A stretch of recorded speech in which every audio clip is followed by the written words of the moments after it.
Good morning दोस्तों, जैसे कि आप लोगों को पता है हम प्योर पब्लिकेशन की जो बुक है उस पर हिंदी की टीजीटी पीजीटी के लिए लगातार क्वेश्चन देख रहे हैं। आज हम क्वेश्चन नंबर 16 से शुरू करेंगे।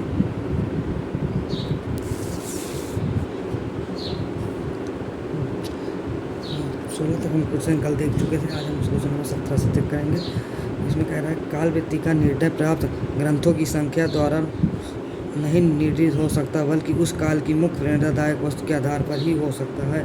यह कथन किसका है? Option A Ramchandra Shukla, option B Hazari Prasad Dwivedi, option C doctor Nagendra, option D Ram Kumar Verma. इसका उत्तर होगा ऑप्शन बी हजारी प्रसाद द्विवेदी। काल व्यक्ति का निर्णय प्राप्त ग्रंथों की संख्या द्वारा नहीं हो सकता, बल्कि उस काल की मुख्य प्रेरणादायक वस्तु के आधार पर ही हो सकता है। यह कथन हजारी प्रसाद द्विवेदी का है।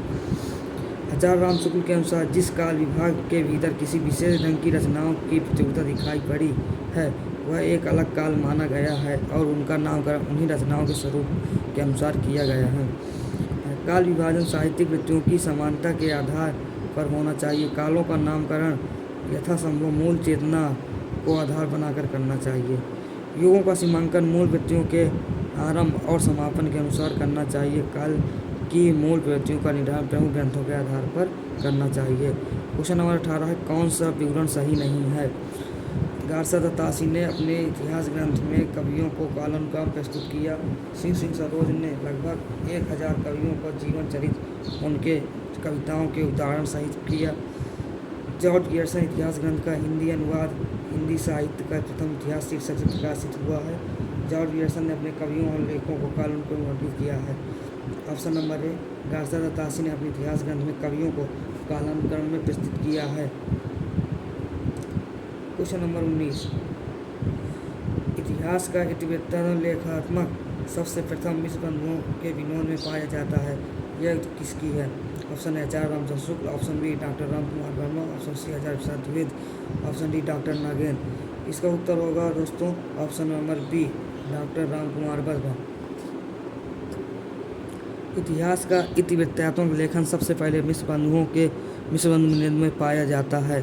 उपयुक्त कथन डॉक्टर राम कुमार वर्मा का है। आचार्य रामचंद्र शुक्ल ने मिश्र बंधु विनोद को बड़ा भारी वृत्त संग्रह तथा मिश्र बंधुओं के श्याम बिहारी शुक्ल, उदय बिहारी अर्थात गणेश बिहारी मिश्र को परिश्रमय संकलनकर्ता कहा है। क्वेश्चन नंबर 20 मिश्र बंधु विनोद के विषय में कौन सा विवरण सही नहीं है? ऑप्शन ए इसमें अनेक कवि जो अज्ञात थे प्रकाश में लाए गए हैं और उनके साहित्यिक महत्व को मूल आंका गया है। ऑप्शन बी इसके प्रथम 3 भाग संख्या 1970 विक्रम संवत में और चतुर्थ भाग विक्रम संवत 1991 में प्रकाशित हुए। ऑप्शन नंबर सी चतुर्थ भाग साहित्य के वर्तमान काल से संबंधित है। ऑप्शन नंबर डी इसके चारों भागों में लगभग 3000 कवियों का विवरण मिलता है। इसका उत्तर होगा ऑप्शन नंबर डी इसके चारों भागों में लगभग 3000 कवियों का विवरण मिलता है। वैसे इनके ग्रंथ में लगभग 5000 कवियों का विवरण मिलता है। इनके चारों भागों में लगभग 3000 कवियों का विवरण। मिश्र बंधु गणेश विश्याम शुक्ल की रचना मिश्र बंधु विनोद के विषय में उक्त विवरण सही नहीं है। मिश्र बंधु विनोद में 5000 के लगभग कवियों के लेखों का परिचयात्मक उल्लेख है। क्वेश्चन नंबर 21 हिंदुस्तानी को सर्वप्रथम हिंदी किस विद्वान ने कहा? इसका उत्तर होगा ऑप्शन नंबर बी हिंदुस्तान को सर्वप्रथम गिलक्राइस्ट ने कहा था। हिंदी साहित्य का आलोचनात्मक इतिहास के लेखक हैं। Option A doctor Ram Kumar Verma, option B Acharya Hazari Prasad Dwivedi, option C doctor Dhirendra Verma, option D Nalin Vilochan Sharma. इसका उत्तर होगा ऑप्शन नंबर ए हिंदी साहित्य का आलोचनात्मक इतिहास के लेखक डॉक्टर राम कुमार वर्मा है। डॉक्टर राम कुमार वर्मा का जन्म 1905 ईस्वी में तथा निधन 1990 ईस्वी में हुआ था। चित्ररेखा काव्य संग्रह पर इन्हें देव पुरस्कार से सम्मानित किया गया। इन्हें हिंदी एकांकी का जनक माना जाता है। सन 1963 ईस्वी में इन्होंने पद्म भूषण से सम्मानित किया गया। एकलव्य, रेशमी टाई, पृथ्वीराज की आंखें, दीपक दान इनकी प्रमुख रचनाएं हैं। क्वेश्चन नंबर 23 मैं इस्लाम के महत्व को भूल नहीं रहा, लेकिन जोर देकर कहना चाहती हूँ कि अगर इस्लाम ना आया होता तो भी साहित्य का 12 आना वैसा ही होता जैसा आज है। हिंदी के भक्ति आंदोलन के समय यह कथन किसका है? Option A Acharya Ramchandra Shukla, option number B Acharya Hazari Prasad Dwivedi, option C doctor Ram Kumar Verma, option D doctor Nagendra. इसका उत्तर होगा ऑप्शन नंबर बी उपयुक्त कथन हजारी प्रसाद द्विवेदी ने अपनी पुस्तक हिंदी साहित्य की भूमिका में हिंदी साहित्य भारतीय चिंता का स्वाभाविक विकास शीर्षक के अंतर्गत हिंदी के आंदोलन के संदर्भ में कहा है। रामचंद्र शुक्ल ने भक्ति को पराजित, असफल एवं निराश मनुष्य की देन माना था। डॉक्टर राम कुमार वर्मा के अनुसार मुसलमानों के बढ़ते हुए आतंक ने हिंदुओं के हृदय में भय की भावना उत्पन्न कर दी। इस असहाय अवस्था के उनके विश्वास ईश्वर को प्राप्त करने के अतिरिक्त अन्य कोई साधन नहीं था। क्वेश्चन नंबर 14, रीत काल को सर्वप्रथम संहार काल नाम किसने रखा है? सुझाव किसने दिया? Acharya Ramchandra Shukla. Option number B Acharya Hazari Prasad Dwivedi. Option B Acharya Vishwanath Prasad Mishra. Option D Ram Kumar Verma. Option B, रीत काल को सर्वप्रथम संहार काल का नाम रखने का सुझाव आचार्य विश्वनाथ प्रसाद मिश्र ने दिया। विभिन्न विद्वानों द्वारा किया गया नामकरण इस प्रकार: जॉर्ज गिब्सन रीत काल, मिश्र अलंकृत काल, आचार्य रामचंद्र रीत काल, रमाशंकर शुक्ल रसाल कला काल, विश्वनाथ प्रसाद मिश्र संहार काल। क्वेश्चन नंबर 25, गारसा दत्तासी के इतिहास ग्रंथ इस्तवार द लिटरेतुर इन हिंदुस्तानी का दूसरा संस्करण प्रकाशित हुआ। Option number A 1848, option B 1868, option C 1871, option D 1888। इसका उत्तर होगा 1871। गारसा दत्तासी का इतिहास ग्रंथ इस्तवार द लिटरेतुर हिंदुस्तानी का दूसरा संस्करण 1871 ईस्वी में प्रकाशित हुआ था। इसका प्रकाशन 2 भागों में सन 1939 तथा 1847 में प्रकाशित हुआ। इस ग्रंथ में कुल 738 काव्य हैं, जिनमें हिंदी के 72 तथा शेष उर्दू के काव्य हैं। हिंदी साहित्य के इतिहास लेखन का सबसे पहला प्रयास फ्रेंच विद्वान गारसा दत्तासी ने किया था। गारसा दत्तासी ने अपनी पुस्तक की रचना फ्रेंच भाषा में की थी। डॉक्टर लक्ष्मी वारसा ने तासी के इस ग्रंथ का हिंदी अनुवाद हिंदी सत्य का इतिहास 1952 ईस्वी में नाम से प्रकाशित किया था। क्वेश्चन नंबर 26, आचार्य रामचंद्र शुक्ल का हिंदी साहित्य का इतिहास पहले किस ग्रंथ की भूमिका के रूप में छपा था? ऑप्शन ए हिंदी शब्द सागर, हिंदी साहित्य कोश, हिंदी साहित्य सागर, हिंदी साहित्य सार। ऑप्शन ए आचार्य हजारी प्रसाद शुक्ल का हिंदी साहित्य का इतिहास सबसे पहले हिंदी शब्द सागर की भूमिका के रूप में 1929 में प्रकाशित हुआ। हिंदी साहित्य के अब तक लिखे गए इतिहास ग्रंथ आचार्य रामचंद्र शुक्ल का इतिहास का सबसे प्रामाणिक एवं व्यवस्थित इतिहास माना जाता है। क्वेश्चन छूट गया, चलिए फिर से। रामचंद्र शुक्ल का हिंदी साहित्य का इतिहास सबसे पहले किस ग्रंथ की भूमिका के रूप में छपा था? ऑप्शन नंबर ए हिंदी शब्द सागर, ऑप्शन नंबर बी हिंदी साहित्य कोश, ऑप्शन नंबर सी हिंदी साहित्य सागर, ऑप्शन नंबर डी हिंदी साहित्य सागर। इसका होगा आंसर ऑप्शन नंबर ए हिंदी शब्द सागर की भूमिका के रूप में 1829 में छपा था।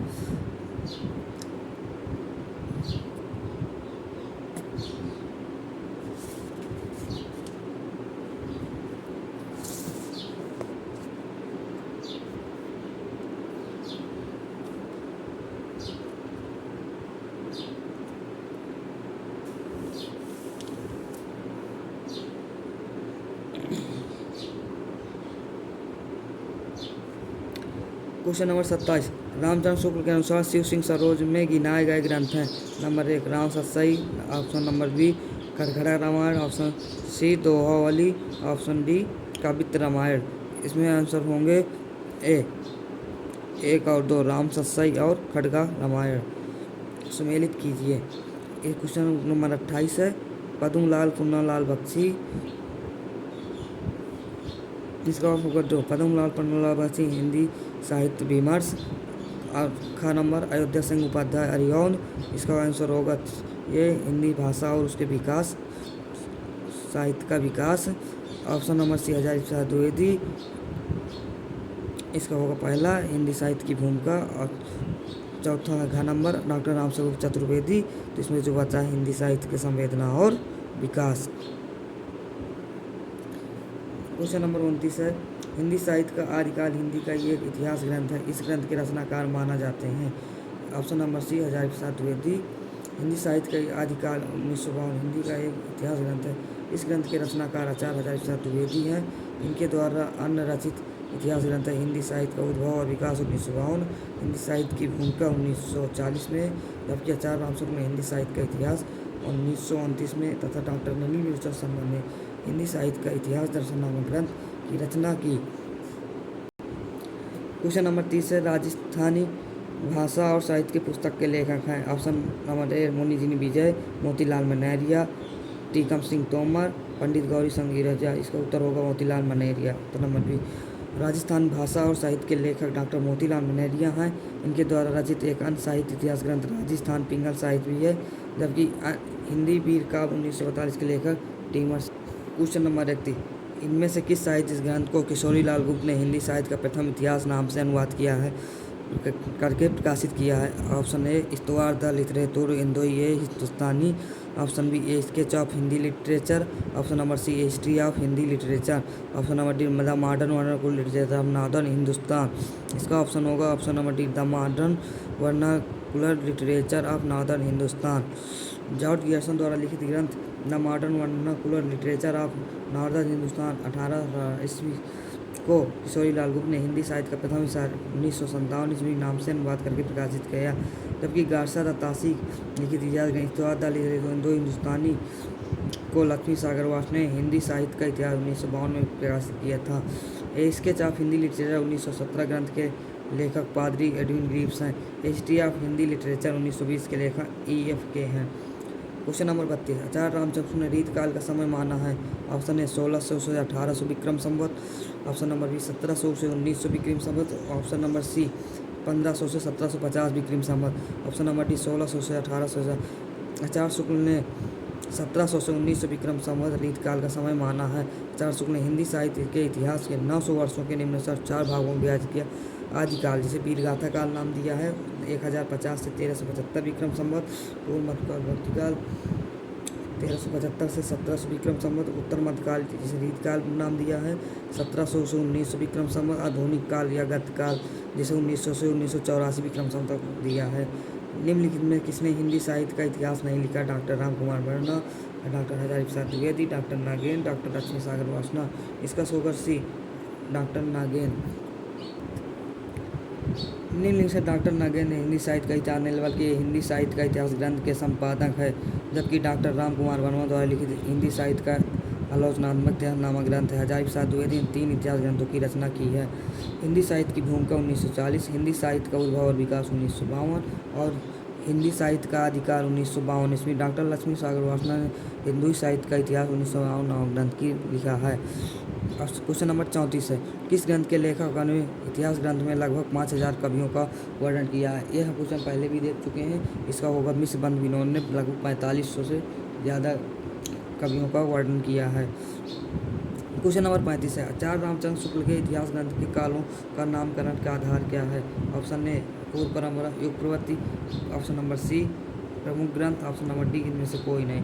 आचार्य रामचंद्र शुक्ल ने युग प्रवृत्ति के नाम पर अपने कालों का नामकरण किया है। आचार्य शुक्ल ने अपना इतिहास ग्रंथ हिंदी साहित्य का इतिहास विधेयवादी पद्धति पर, जिसका लेखन 1929 में किया था। इसका पहला प्रकाशन हिंदी शब्द सागर की भूमिका के रूप में हुआ था। बाद 1930 में इस पुस्तक का स्वतंत्र रूप से हुआ। इतिहास लेखन की सबसे विकसित पद्धति है। क्वेश्चन नंबर 36, ऑप्शन ए विधेयवादी पद्धति, ऑप्शन बी वर्णन पद्धति, ऑप्शन नंबर सी कानून पद्धति, ऑप्शन नंबर डी समाजशास्त्री पद्धति। इसका होगा ऑप्शन नंबर ए विधेयवादी पद्धति। इतिहास की सबसे विकसित पद्धति विधेयवादी पद्धति मानी जाती है। आचार्य रामचंद्र शुक्ल ने इतिहास लेखन की विधेयवादी पद्धति का अनुसरण किया और इतिहास ग्रंथ लिखा है।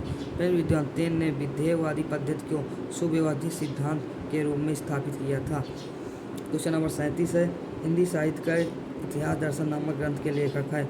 इसका ऑप्शन होगा option number A Vijay Snatak, option number रनी Vijay Chandra Sharma, option number C doctor Namvar Singh, option number D Vinay Mohan.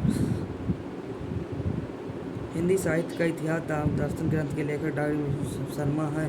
प्रश्न में हिंदी देने के कारण त्रुटिपूर्ण है।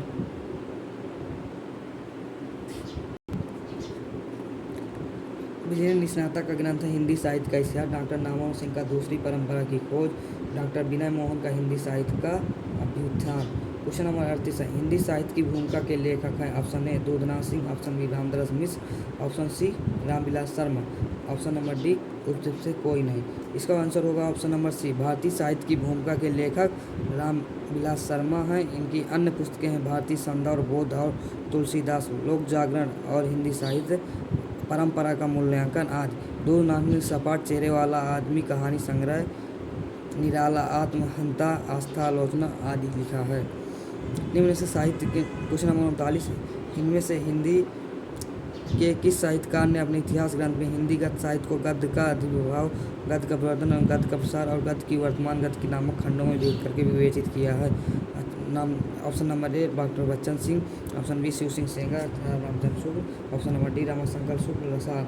इसका होगा option number C Ramchandra Shukla ने अपने इतिहास ग्रंथ में हिंदी के गद्य साहित्य को गद्य का आविर्भाव, गद्य का प्रवर्तन, गद्य का प्रसार और गद्य की वर्तमान गद्य नामक खंडों में विभक्त करके विवेचित किया है। क्वेश्चन नंबर 40 है, हिंदी साहित्य के उत्तर मध्यकाल को काला काल नाम देने वाले विद्वान हैं? Option A Mishrabandhu, option B Ramashankar Shukla Rasal, option C Vishwanath Mishra, option number D Ramchandra Shukla. इसका आंसर होगा बी रामाशंकर शुक्ल रसाल। हिंदी साहित्य के उत्तर मध्यकाल को रचना काल नाम देने वाले विद्वान रामाशंकर शुक्ल रसाल हैं। इस काल को मिश्रबंधु ने अलंकृत काल तथा विश्वनाथ प्रसाद मिश्र ने श्रृंगार काल और रामचंद्र शुक्ल ने रीत काल नाम दिया है।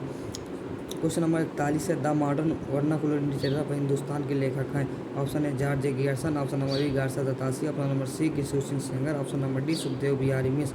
इसका उत्तर होगा option number A the modern vernacular literature of Hindustan के लेखक हैं जॉर्ज गियर्सन। इस रचना को सच्चे अर्थों में हिंदी साहित्य का पहला इतिहास ग्रंथ माना जाता है। गियर्सन ने अपने ग्रंथ में 1952 कवियों को शामिल किया है।